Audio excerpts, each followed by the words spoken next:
Previously, our boy Feng Xi started dating his chosen one, the fox girl, who he just discovered after almost dying to the tree girl. However, a new girl approached him to do the bedroom dance. How is our boy going to find ways to survive in a world full of monsters if he can barely keep his innocence alive? The Love Hotel owner, who also happens to be a deer monster, comes to Feng Xi to ask for a favor. He asks Feng Xi to convince Suju to help him on the deer monster's behalf. At first, Feng Xi thought the monster wanted to use his body, but the deer monster quickly explains himself. While Suju is standing on the rooftop, Guishuang's master comes to her. He tells her that if she doesn't act, then other monsters will target and take Feng Xi away from her. But Suju brushes his words aside as she regards monsters as weak and pathetic, just like humans. On hearing this, the master proceeds to remind Suju of all the times she chased and cried for humans. Meanwhile, the deer monster is still trying to talk Feng Xi into helping him get help from Suju to solve his problem. When Feng Xi asks what his problem is, the monster tells him about his missing clients. It happens that he found a monster in her original form thrown in the trash can, and her life force had been taken away. After narrating his predicament, the deer monster asked Feng Xi to help him talk to Suju so the killer could be apprehended. Feng Xi is skeptical about asking Suju for help on the monster's behalf, but quickly changes his mind after the monster gives him a deposit of 5,000 RMB, such as sell out. Just like he promised the deer monster, Feng Xi asks for Suju's help, but Suju instantly refuses. She tells him that as long as the problem doesn't involve him, then she doesn't need to know. She's a keeper. Feng Xi pleads with Suju to help the old man, but Suju still declines. Instead, she asks Feng Xi to seek help from Guishuang, who is from the Taoist clan. Suju explains to Feng Xi that Guishuang's clan are masters of prying into people's lives. On returning to his room, Feng Xi sees a food flask on his bed. Sensing that it is Guishuang's doing, he calls out her name and she instantly comes out of her hiding place. Feng Xi is about to ask for help from Guishuang for the hotel manager, but she stops him, explaining to him that she was there when the discussion between Feng Xi and the deer monster happened. Seriously, this girl deserves an award for her stalking abilities. She tells him they need to come up with a plan to catch the monster. She gently places her hand on Feng Xi's and assures him that they will conduct a proper investigation. They go back to the Love Hotel for investigation purposes. Feng Xi lies to the hotel manager that Suju was busy, so he brought Guishuang instead. She introduces herself to the hotel owner and tells him she is from the Taoist clan. The deer monster invites Guishuang upstairs so she can conduct her investigation. Feng Xi goes to room 302, the room where the fight between Hehuan and Suju happened, and sees that it has been renovated. He sits on the bed as he waits for Guishuang. After her investigation, Guishuang goes to meet Feng Xi and shows him her plan. Feng Xi is full of doubt after seeing Guishuang's plan, but Guishuang tells him not to worry. She suddenly hops on Feng Xi's shoulders. Feng Xi is shocked and starts sweating profusely. She tells him to be steady as she needs to place a Fulu talisman on the ceiling. She then opens a bottle and places it on the table. She explains to Feng Xi that inside the bottle was spirit magic that can lure the monster into the room. He only attacks when they're weak and unprepared. Guishuang starts reading an erotic novel in a robotic manner. Feng Xi cringes, shocked at her emotionless way of reading the book. He flings the book out of her hands and gets on top of her. Feng Xi covers her mouth and tells her to bear with him. Suddenly, he starts tickling her.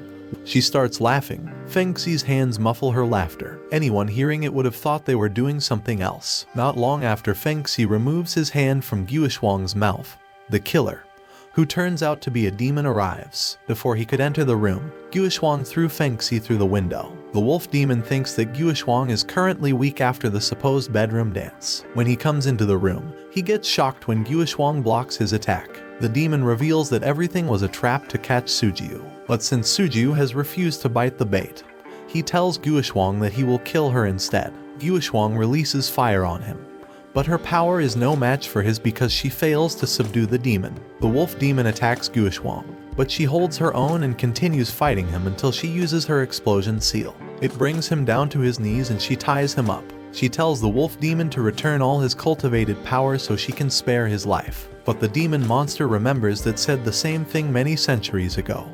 But Guishuang doesn't remember. The demon suddenly collapses and his spirit aura disappears. She looks around her, hoping to find it, only for her to come face to face with the demon's original form. She runs for her life as the demon tries to eat her alive. When the wolf demon finally catches up to her, she almost becomes demon food. but for her quick instincts, she uses her explosion seal to blow up his widely open mouth. However, she suddenly finds herself surrounded by wolf demons in their spirit form. She once again tries to use her explosion seal to set all of them on fire, but it does not work on these monsters. The Love Hotel room blows up and Feng Xi screams out of fear for Guishuang, who is still in the building. The demon has captured Guishuang and tied her up. He accuses her of being the reason he lost all the power he had cultivated. The hotel is his weapon for getting back all the power he had lost because of her. The wolf demon tries to have his way with Guishuang, but as soon as he touches her, she conjures her power and attacks him with a big explosion. This gave her time to escape before the demon could recover. Our boy Feng Xi runs towards the burning hotel to save his girl.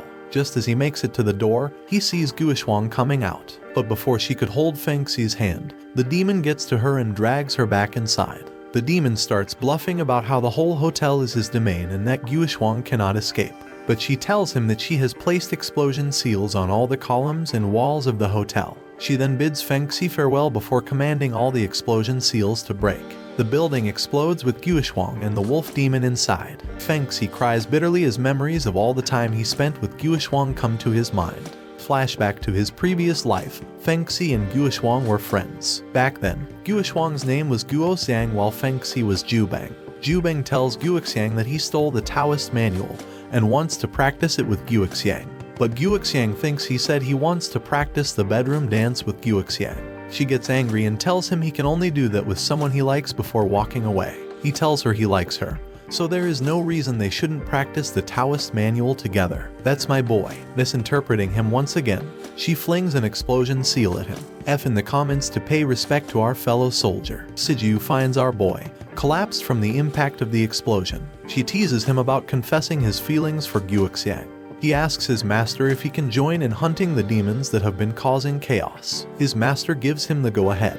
He goes to tell Guoxiang about the news only to find her bathing. She gives him a good beating and calls him a horny punk. Even when he gets lucky, he's still unlucky. He makes a bet with her that if she captures more demons than he does, he will do one thing for her. But if he captures more demons than her, then she has to go to the Lantern Festival with him. He captures 89 demons while she captures 93, making her the winner. He asks her what she wants as a prize for winning the bet, but she tells him not to worry, as he already got hurt while fighting the demons because of her. After the humans gain victory over the demons, the wolf demon begs his master for another chance. He is given another chance, but with a firm warning that if he loses to the humans once again, he can't come back to the demon kingdom alive. Junbang complains to Guoxiang that he can't seem to understand his master's words. He tells her he can't become a monk, so she should marry him instead. Solid reasoning, don't you think? Provoked, she kicks his descendant insurance. Guoxiang's master has sent her on a mission, and our boy offers to take her there. But as they start to go, they hear a sudden noise. They get to the source of the noise only to witness the wolf demon kill his senior. The demon tells Junbang that if he tells him where the abbot is, he will spare his life. This angers him and he is about to fight the demon when Guoxiang holds him back. She asks him to seek help while she tries to stop the demon, but he refuses to leave her behind. As they argue about who will go and ask for help, the demon attacks and holds her hostage. Seeing this, he surrenders and tells the evil demon he will take him to where the abbot is. Junbang takes him to a cave and tells him that is where the abbot is. Our boy succeeds in throwing the demon down from the mouth of the cave, down the mountain. Guoxiang tells Junbang to go check if the demon is dead, but before he could, the demon came back to the top of the mountain. Guoxiang draws out her sword and tells the demon to release all the power he had cultivated so she could spare his life. The demon launches an attack, but Guoxiang quickly counters it with an explosion seal which causes the demon to finally fall off the mountain. He tells Guoxiang to marry him, but just as he says this, the part of the mountain on which Guoxiang is breaks off. He grabs her hand, almost falling off in the process, but he can hold on to the edge of the mountain. His hand starts to bleed. As some of the blood falls on Guoxiang's cheek, she pleads with him to let go of her hand. He refuses, so she lets go of his hand. Never allow your waifu material near the mountains. He screams her name. As she falls endlessly, she professes her love for him. He cries bitterly as he watches the love of his life die. He decides to follow her, but he is rescued by Suju. He then pleads to Suju to save Guoxiang with Abbot Magic Pill. Suju takes compassion on him and agrees. After she wakes up, he goes to visit her only to realize that she has lost her memory. Suju goes to meet the wolf demon, who still didn't die after the fall. She takes all his cultivated power and places a curse on him. Suju tells Junbei that even though she could save Guixiang, so much damage had been done already. She even had to use the magic pill and 10 years of her life force to revive her. Even with that, part of her soul is gone. Guixiang decides to leave, in hopes of getting her memories back by seeing the outside world. Junbei asks where it is exactly Guixiang is heading, and she tells him she will go wherever the journey takes her. We are brought back to the present. The hotel is still burning, and Feng Xi is lying flat on the floor, thinking about how she sacrificed her life to save him. He makes a firm promise not to let her get hurt in this life as she did in the past. Then he wedges a piece of glass into his chest. Suddenly, there is an outburst of power from him. Big Chad incoming. He begins to feel the power take over every part of him. Huishuang tells the wolf demon that the end of the fire will also be the end of him. The demon promises that even if he dies, he will take her with him. Our boy goes inside the burning building and starts yelling for Guishuang but receives no response. Then a memory from his past comes to him, from when he threw the demon down the mountain. This memory helps him find Guishuang's aura. The wolf demon breaks through Guishuang's fire shield and begins to drag her away. Just at that moment, Feng Xi finds her. She tells him to go away because it is dangerous, but our boy refuses and tells her not to give up. He reminds her that she hasn't completed her task, the bedroom dance. Sometimes, it's good to leave your tasks uncompleted. With all his power and might, Feng Xi finally takes her from the hands of the wolf demon. He holds her tight in his arms and swears not to make the same mistake as he did in the past. The demon tries to sneak an attack, but this time our Chad is ready for him. The building explodes, and Feng Xi carries Guishuang away from the building. The wolf demon forcefully takes over the deer monster's body. Before he could go in pursuit of Guishuang and Feng Xi, Suju catches up with him and burns him to the crisp. Guishuang asks Feng Xi to call the fire department, but Feng Xi tells her he's going to get her to the hospital first before doing anything else. She then warns him that the fire will spread widely if he doesn't put it out immediately. Luckily, rain starts to fall. Feng Xi runs with Guishuang in his arms. He sees Suju in the distance and heads towards her. But as soon as they get to where Suju is, Guishuang loses consciousness. Just like he did in the past, Feng Xi begs Suju to save Guishuang. But Suju starts hitting Feng Xi with her umbrella. Guishuang's master appears behind her and tells her she will kill him if she continues. He then assures him that Guishuang will be fine and takes her from Feng Xi. Suju takes care of Feng Xi's wounds and stays with him until he recovers. Guishuang gradually recovers in the hospital. While she is still resting on the hospital bed, Guishuang's master instructs her senior to start helping her with her tasks. Feng Xi is in bed. His human body is too weak for such an amount of power, so the consequence of this is that he becomes severely ill. Suju comes to visit him and gives him a dragon tear to help him quickly recover. Feng Xi is also awarded $500 for everything he did during the fire breakout, including rescuing Guishuang. Feng Xi offers to treat his jealous friends to a meal. As they walk along the streets, Feng Xi's friends warn him not to be a two-timer and choose between the two girls. Hell no, you gotta catch them all. Just as they are discussing, he looks ahead and sees Guishuang standing right in front of him. Guishuang tells Feng Xi about his senior's desire to meet with him. On meeting Guishuang's senior, Feng Xi receives the shock of his life because it turns out to be Xianjia, the president of the student council. This is all for this anime.